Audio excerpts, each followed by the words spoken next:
నమస్కారం ఫ్రెండ్స్, అందరు good evening. ఖచ్చితంగా ఈ వీడియో చూడండి. కాంగ్రెస్ అంటేనే బోగస్, బోగస్ అంటేనే కాంగ్రెస్, కాంగ్రెస్ కాదు స్కామ్ గ్రెస్ అని ఇలా చాలామంది టైటిల్ పెడుతూనే ఉన్నారు. నిజంగా కాంగ్రెస్ అంటే బోగసేనా, బోగస్ అంటే కాంగ్రెసేనా, కాంగ్రెస్ కాదు స్కామ్ గ్రెస్ అని చాలామంది కాంగ్రెస్ వాదులు సైతం అంటున్నారు. ఎందుకు ఈ ధోరణి వచ్చింది అని బాగా పరిశీలిస్తే కనుక ఒకటే ఒక రీజన్.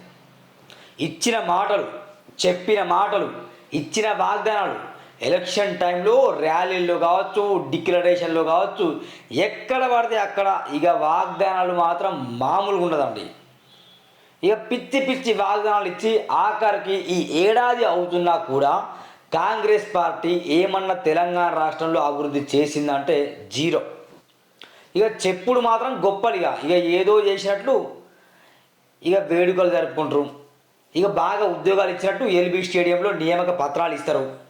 ఇవన్నీ బాగా గమనిస్తే ఏమవుతుందంటే ఖచ్చితంగా కాంగ్రెస్ పార్టీని కూడా గద్దె దించాల్సిన అవసరం ఎంతైనా ఉంది.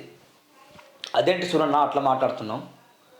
కాంగ్రెస్ పార్టీని చాలామంది కోరుకున్నారు కదా అంటే ఎస్ వాస్తవం, అప్పుడు కోరుకున్నాం కాంగ్రెస్ పార్టీని. చాలామంది గలం విప్పారు. ఎందుకంటే ఈ 10 సంవత్సరాల్లో జరిగిన అన్యాయం, అవినీతి, భూదోపిడి మామూలు కాదు. ఇంకో విషయం బాగా గమనించే వీడియో చూసేవారు. సూరన్న కాంగ్రెస్ని బోగస్ అంటాడు, బోగస్ కాంగ్రెస్ అంటాడు అంటే సూరన్న బీఆర్ఎస్ కమ్ముడు పోయినా, బీజేపీ మనిషి ఇలాంటి కామెంట్లు పెట్టకండి, అర్థమైందా? ఎందుకంటే ఎవరి మనిషి సూరన్న కాదు, కానీ వాస్తవాన్ని ఉన్నది ఉన్నట్టు చెప్పడం మాత్రమే నా లక్ష్యం. ఈ 10 సంవత్సరాల్లో కేసీఆర్ ఏదైతే టీఆర్ఎస్ బీఆర్ఎస్ అని చెప్పుకుంటూ తిరిగిండో ఇక దాంట్లో విపరీతమైన స్కామ్ చేసిండు. ఏమైతే కేసీఆర్ పథకాలు పెట్టినో దాంట్లో విపరీతంగా స్కాములు చేసిండు. కాళేశ్వరంలో స్కాములు జరిగినాయి, పల్లె ప్రకృతి వనాల్లో స్కాములు జరిగినాయి, రైతు వేదికల్లో స్కాములు జరిగినాయి. ఇలా చెప్పుకుంటూ వెళ్తే కనుక ప్రతి దాంట్లో కూడా కేసీఆర్ పెట్టిన పథకంలో కూడా స్కాములు బాగా జరిగాయి. భూదందా, గవర్నమెంట్ భూములు సైతం కబ్జాలకు గురైపోయినాయి. ఇక ఇలాంటి మాలాంటి వ్యక్తులు ప్రశ్నిస్తే ఆనాటి హయాంలోనే కేసీఆర్ హయాంలో నా మీద 2-3 కేసులు కూడా అయినాయి. ఎందుకు ఈ మాట చెప్తుందంటే కేసీఆర్ పాలన ఎవరికి నచ్చలేదు. కేసీఆర్ని గద్దె దించాలి, కేసీఆర్ కుర్చీలో కూర్చోవద్దు. కేసీఆర్ మళ్ళీసారి కనుక ముఖ్యమంత్రి అయితే తెలంగాణ రాష్ట్రాన్ని ఆగం చేస్తాడు. మొత్తం వెలమల కుటుంబ పాలన నడుస్తుంది. కవితారావు, సంతోష్ రావు, కల్వకుంట్ల తారక రామారావు, కల్వకుంట్ల చంద్రశేఖరరావు అంటే మొత్తం ఫ్యామిలీ ప్యాక్ లెక్కల మొత్తం అసలు ఉద్యోగాలు ఇచ్చులేదు, ఏం లేదు. కానీ మొత్తం వాళ్ళ కుటుంబాలనే ఉద్యోగాలు అనే కోణంలో చాలామంది జర్నలిస్టులు, ప్రజా సంఘాలు, కుల సంఘాలు, మత సంఘాలు అందరూ కూడా కేసీఆర్ని గద్దె దించే లక్ష్యంగా పనిచేశారు. కాబట్టి కాంగ్రెస్ పార్టీ అధికారంలో వచ్చింది. ఏది గత్యంతరం లేకుండే కాబట్టి కాంగ్రెస్ వచ్చింది. కాంగ్రెస్ ఏదో మంచిదని కాదు, ముందు కేసీఆర్ ఓడాలి భయ్, కేసీఆర్ పతనం కావాలి, కేసీఆర్ ఓడిపోవాలని చెప్పేసి కాంగ్రెస్ పార్టీని పైకి అయిపోయాం, బీఆర్ఎస్ని కింద దించినాం. అయితే బాగా గమనించాలి, ఇక్కడ ఏమైంది, కాంగ్రెస్ పార్టీ కూడా ఇక మామూలు హామీ లేదేగా.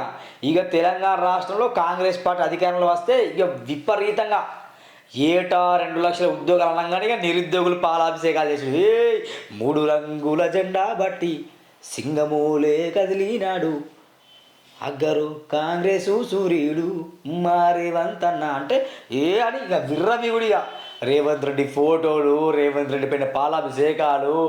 ఇక చూడిగా ఈ నియోజకవర్గాల్లో ఎమ్మెల్యేలు మాత్రం మామూలు సంబరం కాదు. ఇక అయిపోయిందిరా. బీఆర్ఎస్ పార్టీలో మైనస్ పాయింట్లే కాంగ్రెస్ని గెలిపించింది.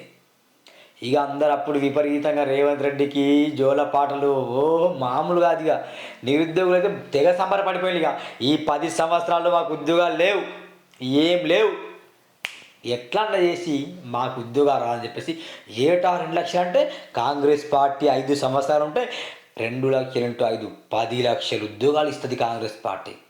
ఫావ్ అని నిరుద్యోగులు ఒకవైపు ఇట్లా. ఇక మహిళలకి ఇక మీకు ఉచిత ప్రయాణం ఇస్తామంటే మహిళలు మేము ఎట్లా పోవచ్చు, ఇక ఫ్రీ ఫ్రీ ఫ్రీ ఇక ఫ్రీ ఇచ్చిండు. కానీ ఆటో నడిపే వాళ్ళ బతుకుని ఆగం చేసిండు. అంటే ఒకటి ప్లస్ చేసి ఇంకొకరు మైనస్ చేసిండు, కడుపున కొట్టిండు వాళ్ళది. తర్వాత ఏమైంది, ఇక ఉచిత స్కీములు మామూలు. ఇక రైతులకే కేసీఆర్ 2 సార్లు ఎందుకు ఇస్తాడు పంట రైతు బంధు, 3 సార్లు ఎందుకు వేడు అని రేవంత్ రెడ్డి గతంలో ప్రశ్నించాడు. 3 సార్లు పంటలు వేయాలి.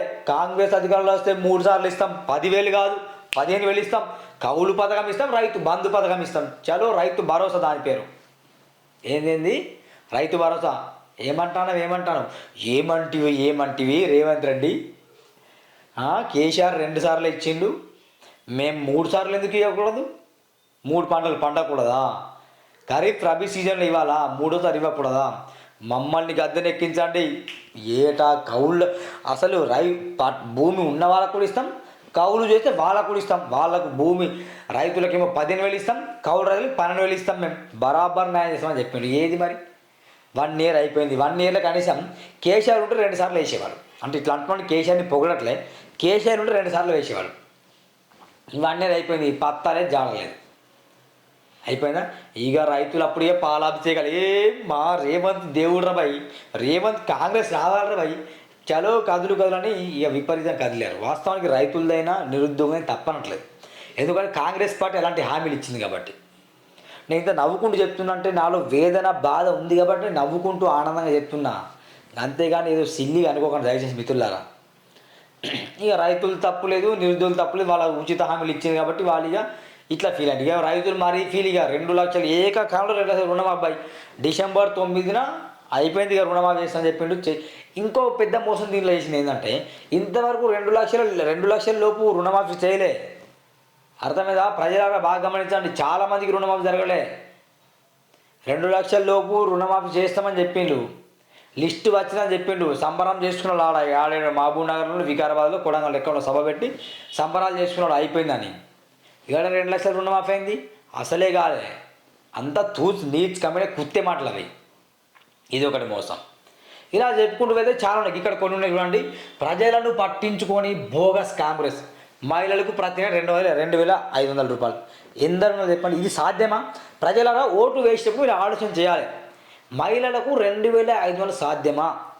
7 లక్షల కోట్లు అప్పు చేసి వచ్చిండు కేసీఆర్. అర్థంగా? 7 లక్షల కోట్లు అప్పటికే అప్పయింది. తెలంగాణ రాష్ట్ర మొత్తం ఆగమైపోయింది. ప్రతి పిల్లవాడిపైన 60,000 రూపాయలు భారం పడింది. అప్పుడే కాంగ్రెస్ రానప్పుడే. ఇప్పుడు ఈ కాలంలో అప్పు ఎట్లా తీరుస్తాడు, ఈ డబ్బులు ఎట్లా ఇస్తాడు? నెలకు 2,500 రూపాయలు అంటే మామూలు మాటలా? డెవలప్ అయిన రాష్ట్రాలు ఇస్తలేవు. ఢిల్లీలో ఇవ్వట్లేదు, గుజరాత్లో ఇవ్వట్లేదు. డెవలప్డ్ ఏవైతే ఉన్నాయో రాష్ట్రాలు దాంట్లోనే ఇవ్వడానికి చేత అయితే లేదు. తెలంగాణ రాష్ట్రంలో ప్రతి మహిళకు 2,500 అంటే ఎట్లా సాధ్యం ఇది? ఈ రుణమాఫీ విషయం తీసుకుంటేనే దీంట్లోనే మొత్తం ఆఫర్ అది ఇది పెట్టాలి, ఈ పేపర్ లేదు, ఆ పేపర్ లేదు, మీ సేవలో ఆ నెంబర్ లేదు, ఈ నెంబర్ లేదు, తప్పు ఉంది, గిప్పు ఉందని చెప్పేసి దాన్నే ఏడాది పొడిగించినా కూడా ఇప్పటికీ రుణమాఫీ కాలేదు సరిగా. అర్థమవుతుందా? ఇంకా ఈ 2,500 అంటే చాలామంది డౌట్ వస్తుంది. ఏ మహిళలకు ఇస్తారు? వితంతు మహిళలకా, పెళ్ళి కాని మహిళలకా, పెళ్ళి అయిన మహిళలకా, భర్త చనిపోయిన మహిళలకా, విధవరాళ్ళకి ఇస్తారా, పెళ్ళి అయిన మహిళలకా, కుటుంబంలో అందరికి ఇస్తారా, తల్లి కూతురులకు ఇస్తారా, అత్త కోడలకి ఇస్తారా? ఇక ఇట్లా ఆలోచన చేస్తే ఇక ఇది 1 ఇయర్ మళ్ళీ ఇది 5 సంవత్సరాలు పడుతుంది. ఇది బోగస్ హామీ. ఇది ఎప్పుడు ఇస్తారు తెలుసా? నెక్స్ట్ మళ్ళీ చెప్తారు. ఎప్పుడు కాంగ్రెస్ పార్టీ మళ్ళీ అధికారం అని మళ్ళీ చెప్తారు.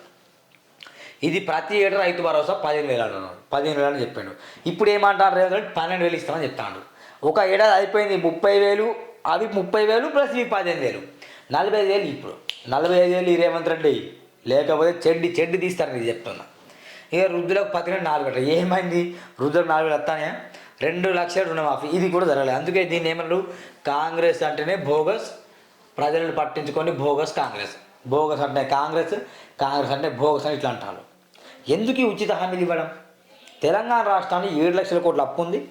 ఇంకా నువ్వు ఈ 5 సంవత్సరాల్లో ఇంకా 7 లక్షలు అంటే 14 లక్షల కోట్ల అప్పు ఉంటుంది. అంటే ప్రతి వ్యక్తి పైన ఎన్ని లక్షలు భారం పడుతుంది చెప్పండి ఈ దేశంలో. అందుకే నేను క్లియర్గా చెప్పా, బాగా గమనించాను మిత్రులు. నేను క్లియర్గా ఇప్పటికీ చెప్తున్న ఒక మాట, అప్పు తీరడం పెద్ద సమస్య కాదు. ఈ రాజకీయ నాయకులు తలుచుకుంటే అప్పు తీరుతుంది. మీకు తెలుస్తుంది లేదు? ఈ రాజకీయ నాయకుల ఆస్తులు విపరీతంగా పెరిగాయి. నాకు తెలుసా? నమ్ముతారు మీరు?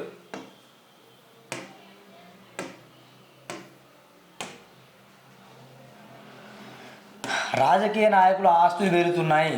అర్థమైందా? అఫిడవిట్లు చూసుకోండి వాళ్ళది. 2004 నుండి చూసుకోండి ఇప్పటి వరకు చట్టసభల్లో కావచ్చు, పార్లమెంట్లో కావచ్చు ఎవరు వెళ్తానని చెప్తే 2024 వరకు కూడా మనం ఈ రాజకీయాన్ని బాగా పరిశీలిస్తే కనుక ఎవరు వెళ్తాండు? పండు ముసలోళ్ళు వెళ్తాండు. ఓకేనా? తాత వాళ్ళ కొడుకులు వెళ్తాను అంటే వారసత్వ రాజకీయాలు అవుతున్నాయి. అర్థమైందా? మూడోది ఏంటంటే ఇక ఇక వీళ్ళు ఇక ఉచిత హామీలు ఇచ్చిన వాళ్ళు, ఉచిత హామీలు ఇచ్చిన పార్టీలు మొత్తం ఇవి వెళ్తున్నాయి. పండు ముసలోళ్ళు వెళ్తాళ్ళు, వారసత్వ రాజకీయ నాయకులు వెళ్తాళ్ళు, ఉచిత హామీలు ఎవరైతే బాగా ఇస్తారో వాళ్ళు వెళ్తాళ్ళు, ఓటుకు నోటు ఎవరైతే ఎక్కువ ఇస్తారో వాళ్ళు గెలుస్తారు తప్ప ఈ 2024 వరకు ఈ చట్టసభల్లో కావచ్చు, ఈ పార్లమెంట్లో కావచ్చు, అసెంబ్లీలో కావచ్చు ఎవరు వెళ్తారని చెప్పండి? ఒక చదువుకున్న యువకుడు వెళ్తాడా? వెళ్ళడు. డబ్బు ఉండదు, ఆశయం ఉంటుంది, లక్ష్యం ఉంటుంది, ఉన్నత శిఖరాన్ని ప్రజల్ని ఎట్లా తీసుకెళ్లాలనే ఒక ఆలోచన ఉంటుంది. కానీ వెళ్ళడి. ఈ దొంగ రాజకీయాలు ఉన్నాయి, అన్ని లంగ రాజకీయాలు. ఇక ఓటుకు నోటు, నువ్వు చదువుకున్న వ్యక్తిది ఓటుకు వాడు తినడానికి డబ్బు ఉండదు వాస్తవానికి. ఎగ్జాంపుల్ నన్ను చూసుకోండి, ఈ స్టూడియో ఈ కెమెరా సెట్ నడిపిస్తున్నా, రాజకీయాలు నాకు కూడా ఉంది. కానీ అవతల వ్యక్తిని నేను జయించలేం కదా. అంటే నా ఆలోచనలు బలంగా ఉన్నాయి. కానీ వాడ 10,000 ఇస్తాను ఓటుకు, నేను రూపాయి కూడా ఇవ్వలేం కదా. అప్పుడు ఎట్లా గెలవలేం కదా. అంటే మళ్ళీ దొంగలే వెళ్తాను. ఈ ప్రజలు కూడా దొంగలకే సపోర్ట్ చేస్తాను. ఏం చేద్దాం మరి? పండు ముసలం పంపిస్తాడు, వారసత్వ రాజకీయాలను వాడొస్తాడు, ఉచిత హామీలు ఉచిత పథకాలు ఏవైతే వాళ్ళు వస్తారు, వాళ్ళ పార్టీలు వస్తాయి. కానీ ఈ సమాజంలో మార్పు ఎక్కడ ఉంది? అందుకే మనం వీళ్ళని పంపిస్తున్నాం కాబట్టి తరతరాల డబ్బు వాళ్ళ దగ్గర ఉంది. గమనించండి, తరతరాల డబ్బు వాళ్ళ దగ్గర ఉంది. వాళ్ళ బ్యాంక్ అకౌంట్లు, వాళ్ళ అఫిడవిట్లు చెక్ చేయండి. అర్థమైందా? ఎన్ని ఆస్తులు పెరిగాయని చెక్ చేయండి ఒకసారి. చెక్ చేసి తెలుస్తుంది. ఈ రాజకీయ నాయకుల ఆస్తులు ఎట్లా వచ్చాయి, వాళ్ళ జీతం ఎంత, ఒక ఎమ్మెల్యేకి ఎంత జీతం, ఎంపీకి ఎంత జీతం, ఒక జెడ్పీసీకి ఎంత జీతం, ఒక ఎంపీపీకి ఎంత జీతం, ఒక సర్పంచ్కి ఎంత జీతం చెక్ చేయండి ఒకసారి. తరతరాలుగా గెలిచే వాళ్ళు ఎమ్మెల్యేలు ఎంపీలు ఎంత దోచుకుంటారో అర్థమవుతుంది. వాళ్ళ ఆస్తులు ఎట్లా పెరిగాయో తెలియండి. వాళ్ళ పిల్లలు ఏ స్కూల్లో చదువుతారు, ఇది ఇట్లా ఆలోచన చేయండి ఒకసారి. చేస్తే వాస్తవం తెలుస్తుంది. నేను ఒకటే అంటున్నా, ఈడీలు, సిబిఐలు, కోర్టులు ఏవైతే ఇప్పుడు సొసైటీలో పనిచేస్తున్నాయో అవన్నిటిని స్పెషల్ ఫోకస్ ఒక చట్టం తీసుకురావాలి. ఈ రాజకీయ నాయకుల అన్ని ఇళ్లలో సోదాలు నిర్వహించాలి. బంధువుల ఇళ్లలో డబ్బులు, బంగారాలు కుప్పలు దొరుకుతాయి. ఆ డబ్బుతో మొత్తం మా తెలంగాణ రాష్ట్రంలో ఉన్న రైతులందరూ రుణమాఫీ చేయొచ్చు. ఏ కాలంలో ప్రతి రైతు అకౌంట్లో 5 లక్షలు వేయచ్చు. అర్థంగా? ప్రతి రైతు అకౌంట్లో 5 లక్షలు వేయచ్చు, రుణమాఫీ చేయొచ్చు, ఇంటికి ఒక ఉద్యోగం ఇవ్వచ్చు, ఇంటికి నల్ల నీళ్ళు ఇవ్వచ్చు. ఇది కదా తెలంగాణ కోసం మనం కొట్లాడి సాధించుకున్నది. నీళ్లు లేవు, నిధులు లేవు, నియామకాలు లేవని ఇంకా ఇంటికి నల్ల నీళ్ళు రాకపోయే, ఇంకా నిధులు లేకపోయే, ఇంకా నియామకాలు జరగకపోయే. తెలంగాణ రాష్ట్రంలో ఇంటికి ఒక ఉద్యోగం ఇస్తాను కేసీఆర్ చెప్పిన తర్వాత కేసీఆర్ అసెంబ్లీలో మాట్లాడుతూ, నేను ఎప్పుడు అన్నా ఈ మాట, అసలు నేను ఆ మాట అని చెప్పాను. కేసీఆర్ దుర్మార్గుడు అన్నాడు ఆ మాట. అసలు నేను ఆ మాట అనలే. ఇంటికి ఒక ఉద్యోగం ఇట్లా ఇవ్వడం ఎట్లా సాధ్యం అండి? ఆ మాట అన్నామా? ఉద్యమ సమయంలో ఎప్పుడు అని చెప్తాడు. పిచ్చోడు నిజంగా అన్నాడు ఆ మాట. కానీ ఏమంటాడు ఇప్పుడు? అనలే అని చెప్పిండు. 10 సంవత్సరాలు పరిపాలించి ఉద్యోగాలు ఇవ్వలే. ఎంత ఇచ్చింది మహా అంటే 10 సంవత్సరాలు 1,00,000 ఉద్యోగాలు ఇచ్చింది. 1,50,000 ఇచ్చింది అనుకుందాం ఉద్యోగం అంతే. గందుకు ఆ తెలంగాణ ఏర్పడుకున్నాం. ఎంత నిరుద్యోగం పెరిగిపోయింది. ఎందరో డిగ్రీలు, పీజీలు, పిహెచ్డీలు, ఎంబీఏలు, ఎంకామ్లు, ఎంబీబీఎస్లు చదివి ఖాళీ ఉంటారని చెప్పండి. ఒక సంవత్సరం ఎందరు బయటకు వెళ్తాను? కనీసం 10 లక్షల మంది బయటకు వెళ్తాను ఎవ్రీ ఇయర్. నిరుద్యోగులు మిగిలిపోతాను. 10 సంవత్సరాలు 1 కోటి మంది.